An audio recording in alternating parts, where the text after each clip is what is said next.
Am I the asshole for telling my husband that I see him as a liability and not a partner? Sorry for the long post. It's 2 a.m. and I'm crying and tired and worn out. If I'm rambling, it's because I've held this in for so long, not wanting to burden friends or family with my marital troubles. I, 34 female, have been with my husband, 37 male, we'll call him Nathan, for 8 years. Ever since our daughter, 3 female, was born, I have been unable to trust Nathan with anything, no matter how small. Background context. When I was 19, a semi-truck driver fell asleep at the wheel and turned my car into scrap metal with me inside of it. I have enough metal holding me together that I light up like a Christmas tree for TSA, and I'm physically impaired with good days and bad days. I used a portion of my settlement check to buy a house outright and have it retrofitted to accommodate my needs, as I'll eventually require a wheelchair. I work in software development as it's fun, and nobody cares if I work from bed on bad days. My husband has not worked in 5 years, which has been fine until our daughter was born. Between the settlement money, a paid-off house, and my salary, I enjoyed having him here with me. He contributed by handling most of the domestics. We pay for a weekly cleaner with monthly deep cleaning because it gave us more time together. Ever since our daughter was born, it was like a light switch turned off in his head. For our daughter, he would buy the wrong size diapers, not fully mixed bottles, put diapers on backwards, leave out poop-covered wipes, forget to latch cabinets. This past week, he has gone to the store 3 times because he keeps coming home with the wrong size socks and shoes for her. I eventually just ordered the right ones on Amazon. For me, he has tried to help me with my weekly pill organizer fill-up and several times has spilled the contents of new medications all over the floor. Then, not seeing that he didn't get all of them off the floor. He has repeatedly brought me grapefruit juice to take my medications with, a huge no. He has repeatedly forgotten that I can't have dairy and puts milk in my coffee or cheese on a burger. He has broken so many things of mine from being careless. He shattered my laptop because it slipped out of his hand when he tried to pack it for a trip, even after I said I would pack my own electronics. We've lost so many spoons and forks to the disposal. He tried to replace the head gasket in my car and over-torqued the engine bolt, which shattered inside the block, and 2 different shops said they couldn't even repair it. We ended up getting a new vehicle because a replacement engine would have cost $11,000. A week later, he crashed the new car into the garage door because he thought he'd press the brakes, not the accelerator.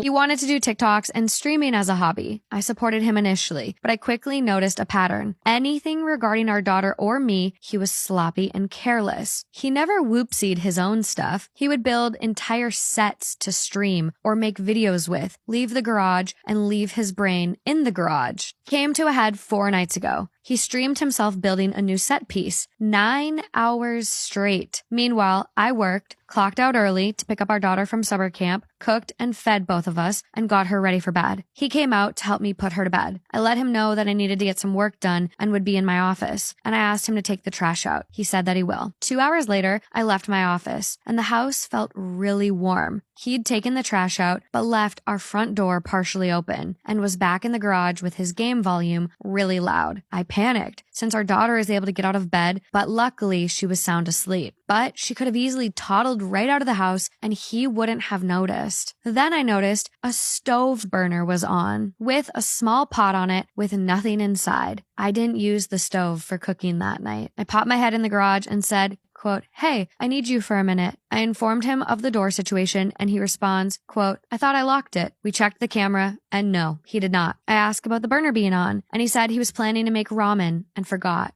He pulled the still hot pot off the burner and put it straight into the sink on top of our daughter's favorite plastic plate, which is now ruined. I'll admit I overreacted and screamed, quote, "What are you doing?" He realized what he'd done and pulls the pot off of our daughter's plate and straight onto the countertop. I quickly grab it and run it underwater to cool it down. I tell him I can't tonight. I can't deal with him. I'm taking my meds and going to sleep. He gets a cup from the cupboard and sets it straight onto the burner that had been on. I hit my limit. I started crying. He kept saying that it was fine. Things happen. It's just an accident. He's had a rough day from streaming. He's just tired. Why am I crying? It's just a cup. We can replace it. The anger hit. But I said, Quote, "It's because I have a liability and not a partner." He said, quote, "What the fuck does that mean?" I screamed that it's because I can't trust him to do anything, that I'm always having to watch him like a child, always having to bear the costs of his mistakes, that every time I get careless and think I can trust him to be an adult, I'm always the one getting fucked over. I then said, quote, "I can't see you as a partner anymore. You're just another liability in my checkbook."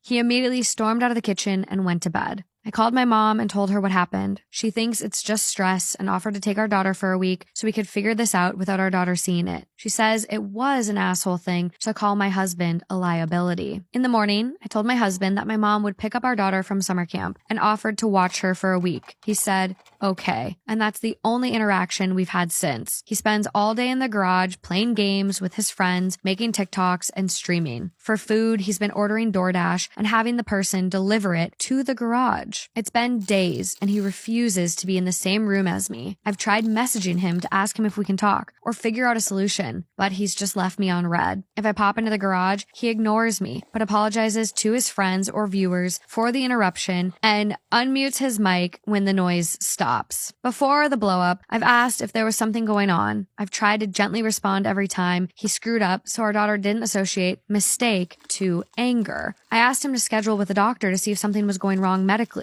He always said I was overreacting. People make mistakes and didn't see an issue, even when the same mistakes kept happening. When I tried to get him to understand that it was concerning just how expensive his mistakes were getting, he'd wave it off as a, quote, "It's not like we can't afford it." I love him dearly. I just miss the person he was before we had a child, the one I could trust and rely on. Did I screw this up forever? Was I being too harsh on his mistakes? Am I missing something? Am I the asshole?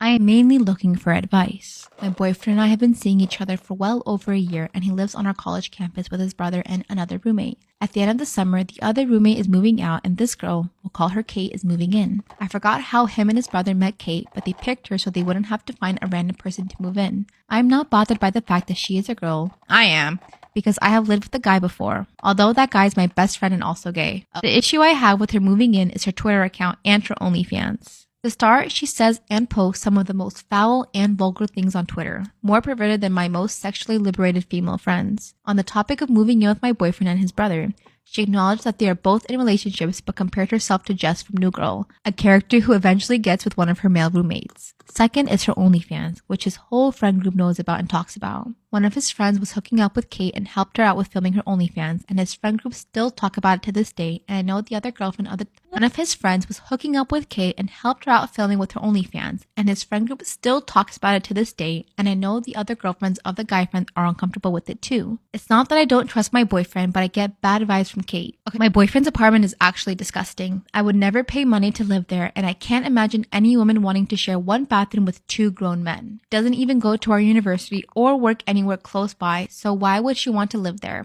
Which leads me to suspect that she has alternative motives moving in. I try my best to be pro-women and pro-sex work, but I'm so uncomfortable with the situation. She already signed a lease, so there's nothing that could happen now. He made me feel like I was overreacting, but I just know if the roles were reversed and I was living with the man who said sexual things on the internet and made literal porn, he would have a problem with it. Any advice on boundaries I should set or other concerns I should address would be appreciated.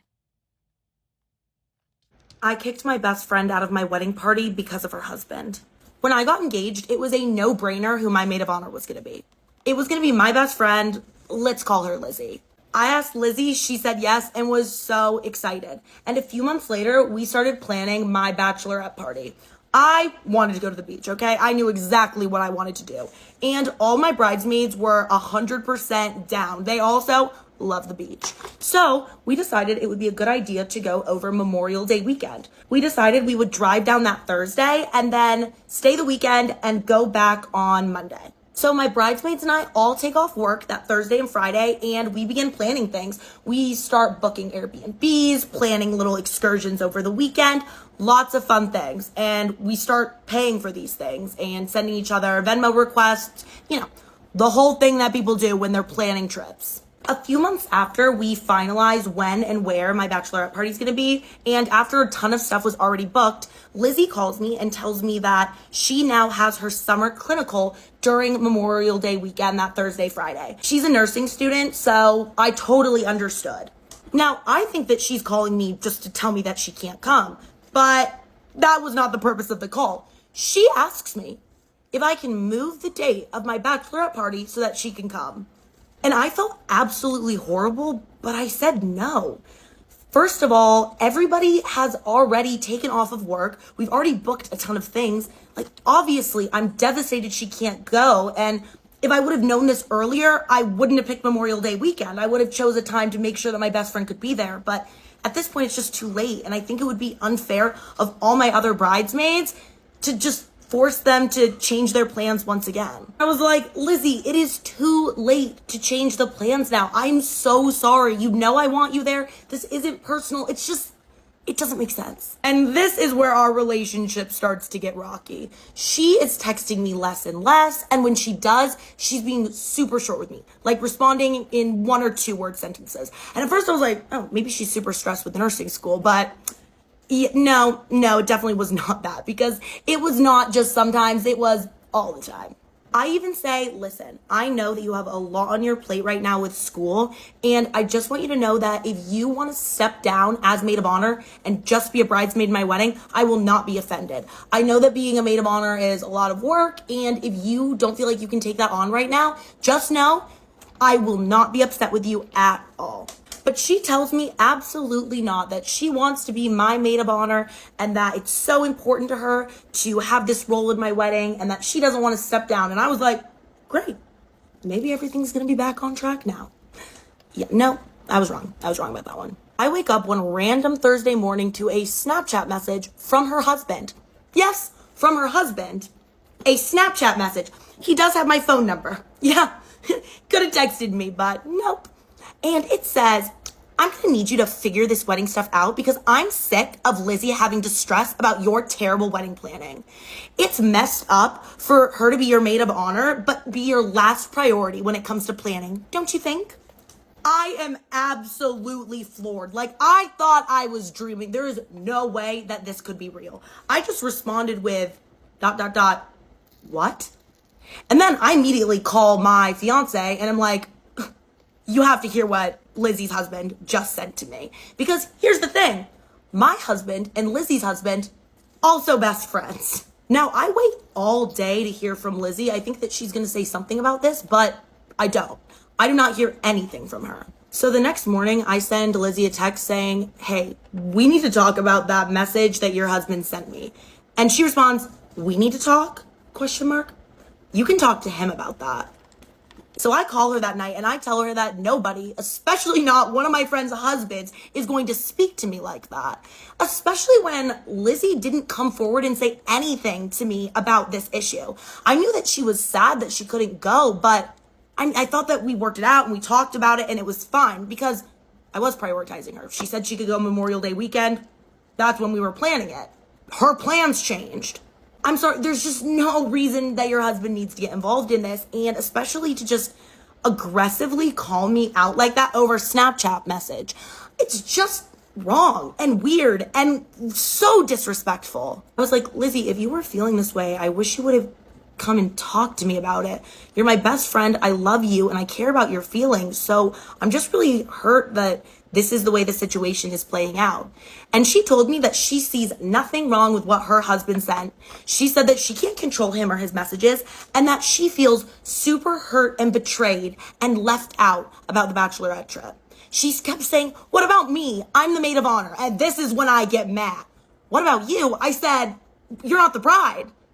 I love you. You're my best friend. I care about you, but I'm not planning every single thing around you. And I'm not ruining everybody else's schedules, costing people money and cancellation fees because your plans changed. Yeah, that conversation got us nowhere. We were just not going to see eye to eye on the issue, and we hung up that call with absolutely no resolution. The next morning, I receive another Snapchat message from Lizzie's husband. It says, first of all, I'm going to speak to you the same way regardless of if you're a man or a woman. I will not apologize for what I said, but I will apologize if that made you upset. If Lizzie continues to be upset about this wedding, we just won't come. It may ruin me and your fiance's friendship, but I really don't care. At this point, I am done. Okay, I can't even entertain this anymore. So I sit down with my fiance, we talk about the situation, and he helps me draft up a text to send to Lizzie. It says, hey, I have no idea how this miscommunication escalated so aggressively between all of us, but I can't continue to be friends with somebody that allows their significant other to disrespect me in that way as a woman. I told her that the last thing I needed at my wedding was two people who were going to make the entire thing about themselves, and that I don't think we'll ever see eye to eye on this issue, but I think it's for the best if they no longer are a part of our wedding party or attend the wedding, and if we just move forward and go our separate ways. I told her that I'd always care about her and I would always value our friendship and the memories that we made, and I wish her all the best. Immediately she calls me and I don't answer. I wasn't planning on answering or speaking to her. I thought it was kind of like a open shut thing, but after 7 calls, I do answer. She's on the phone sobbing, saying that she can't lose me as a friend. She loves me, but I put my foot down. I just told her that I could not continue in a friendship with somebody that disrespected me in that way and allowed their significant other to disrespect me in that way, and that I know I deserve better in friendships. Some people say I'm wrong and I should have given her a second chance, but I feel like I did give her a second chance when I reached out to her after her husband's first message.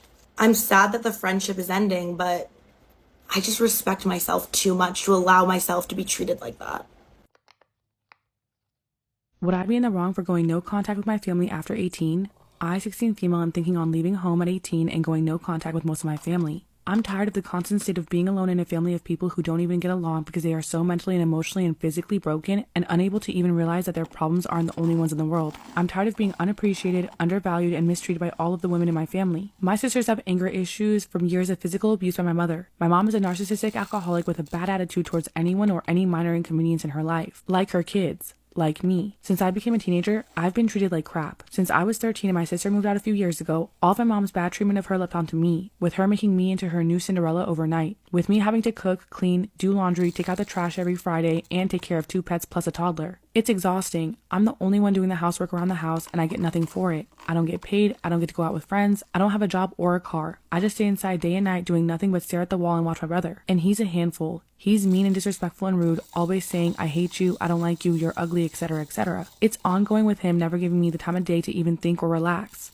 My mom also constantly berates and puts me down, telling me that I'm lazy, incompetent, and ungrateful for all of the help I'm providing around the house. She criticizes every little thing that I do, no matter how hard I try. On top of that, she often compares me unfavorably to my sister, saying the most downright disrespectful things about her, like she didn't birth her or raise her in a home where daddy wasn't there, but she was, and she was an abusive mess. Letting men around my sister that she didn't like, letting them touch her inappropriately, and letting her get stomped on and bullied in school to the point that she came home with footprints on her face and got into fights. With my mom being bullied as a kid and a teen for being ugly, having acne and glasses, I thought that she'd acknowledge the hypocrisy of it all. She was never on my sister's side or did anything to help her. Till this day, my sister still has cuts to the brim on her wrists, and despite my mom's constant blindness to the problems that she's caused and the constant put-downs and comments, it's really eroded my self-esteem over the years. The worst part is that my mom expects me to be grateful for all the privileges that she's providing me, like a roof over my head and food on the table. But even that feels like a cruel trap, because when I do eat food, she gets mad and makes me fast for 1 to 2 days or even all day, and if I try to sneak food, I'm not allowed to eat at all. I feel like I'm constantly walking on eggshells, terrified to upset her. I'm tired and sick of this and I want out. I have no social life, I have no personal life. I'm stuck in a constant state of exhaustion and servitude. I resent having my entire teenage years stolen from me like this. All I do is work, with no break and no reward. I feel completely isolated and alone, with no one to turn to for help or support. My aunt's been in and out of the ward and I'm lost without her. She was my #1 supporter, but now I'm alone. The unfairness and cruelty of my situation is making me increasingly resentful and depressed. I dream of the day when I can finally break free of this toxic household and live my own life. But for now, I'm trapped with no end in sight. I just want a chance to be a normal teenager, to have friends, to pursue my own interests, but that feels like an impossible dream in this hellish environment. I just want out and I don't know how without a car or money. I do babysit, but it's not enough for me to move out in 2 years. If anyone has any suggestions or advice, it's greatly appreciated. Am I the astronaut for not babysitting my newborn brother? My 16 female stepmom, middle-aged female, had my stepbrother 4 months recently, and I've been paid to babysit him here and there. However, yesterday I had planned for a run in the evening. Basically, verbatim, Take care of your stepbrother for a bit. I have an important work errand. Stepmom. No, I'm going for a run. Me. You don't have a choice. It's not even that important. My house, my rules. Her. I said no. Me. I just put on headphones again and ignored her after that. Later on, when I was eating with my friends after the run, I got bombarded by my dad for leaving my brother alone the whole evening. Apparently, my stepmom came home to my brother screaming and starving and his diapers full. I argued I didn't know she was actually leaving him behind, and I had planned this run with my friends for a month since one of them is coming from out of town. But they aren't speaking to me or giving me allowances. They said the instructions were given and I should have checked either way before leaving the house. So, am I the astronaut? 1, my friend is visiting me for the first time in a year and I did inform them. 2, no, stepmom does not pay me at all. My grandma and mom passed on this house to my dad. Most of the money my dad gave me is from the inheritance my grandpa left me. I can't access it myself though. My stepmom does not pay for my utilities or anything. Maybe babysitting, and it's usually very little. 3, since everyone kept asking who left first, I went back to check the camera. By the way, I was very excited to see my friend, so I didn't check. So yes, I did leave before my stepmom. Boom. But my stepbrother, entirely my stepmom's son, 22, was at home the whole time. He usually only comes home at midnight and plays games, so I'm going to confront them and him. 4, my dad was home too. He left after both me and my mom left. I thought I heard the TV before I left. Update, I'm too tired to argue with them. They kept bringing up that I was 16 and responsible enough to check every room in the house before leaving and jumping back to say that I'm only 16 and I should listen to the adults. As for my stepbrother, he said he was gaming with his headphones on and couldn't hear anything, and my parents deflected it back by saying that I was the one who was told to get the job done. Either way, I'm not in a position to refuse their orders, so yeah, but I will check on my half-brother the next time I get to leave. I don't have the habit of checking, and I was really excited for the meeting. Okay. Would I be in the wrong if I break my engagement off because of his views about women? I'm 28 female, my fiance 34 male, and I used to have a great relationship, but for the last year, his political views have become a problem. I mostly bit my tongue about it, but it came to a head when he accused a woman at his job of lying about her essay. I pointed out that when a woman accuses a man of essay, he questions it and says she's lying. He justified that by saying it's stupid to believe an accusation like that with no proof. I pointed out that he has no proof that she's lying either, but he's accusing her anyway. He often sends me articles of women, usually teachers, essaying boys. I brought up how he never says the boys are lying or asks for proof. He got very upset and kept repeating that I was trivializing male essay. I don't feel like I was. I feel that I was just pointing out the hypocrisy. He denied being biased against female accusers.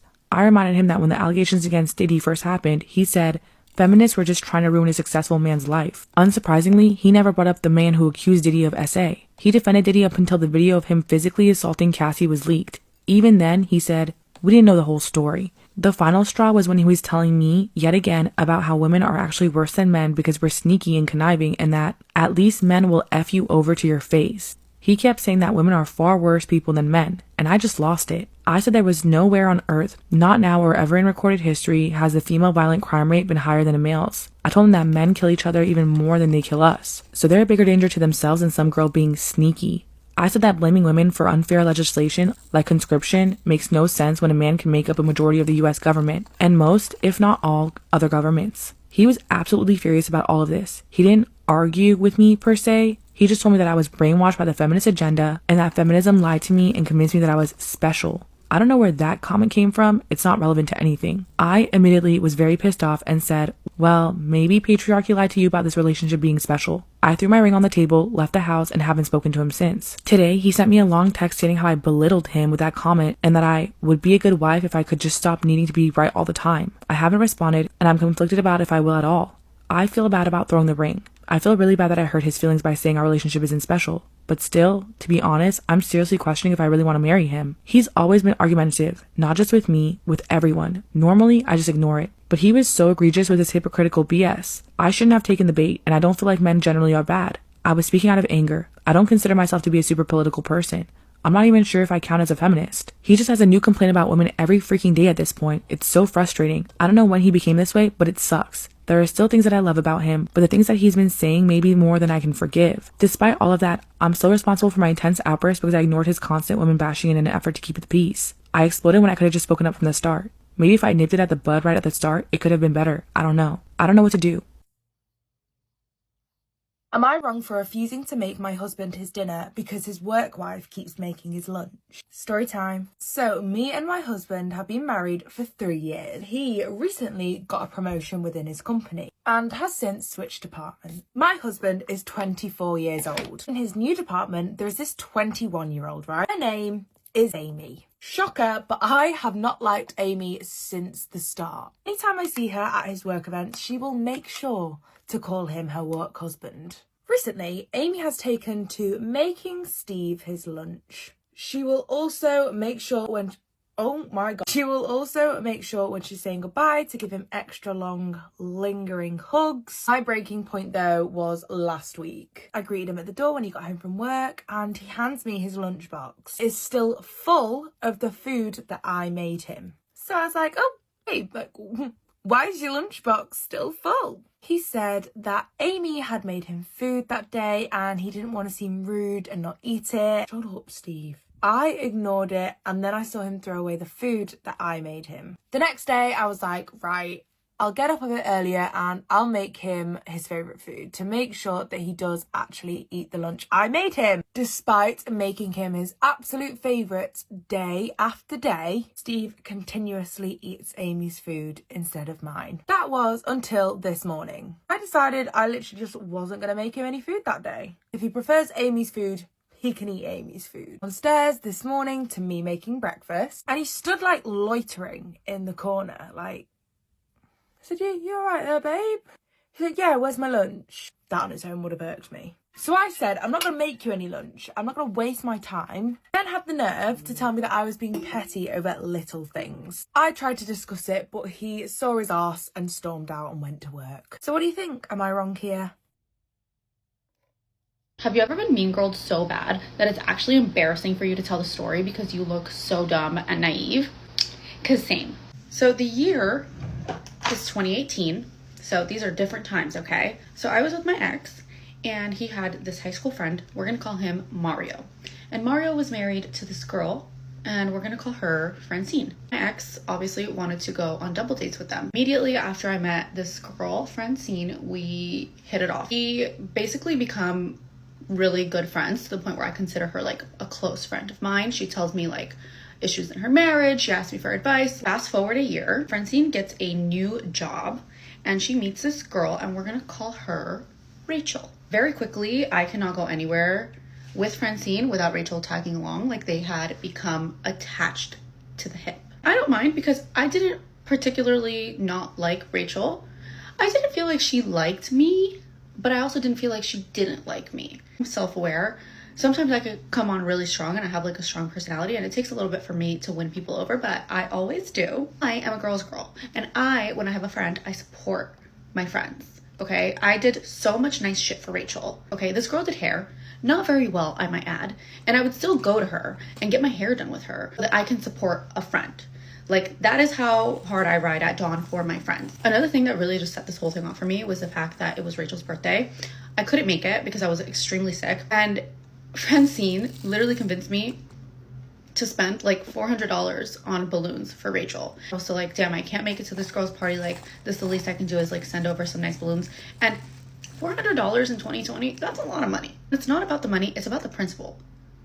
You'll see why. Anyways, we would all go on like group dates, literally triple dates, whatever. We would all go out together, have fun. Like, it was a good vibe. I never got any weird vibes from Rachel. I'm not a dumb girl. I feel like I can pick up on certain things. I would have known, or so I thought. Fast forward to New Year's of 2019. We're all out in a big group. It's the 3 couples plus one of our friends.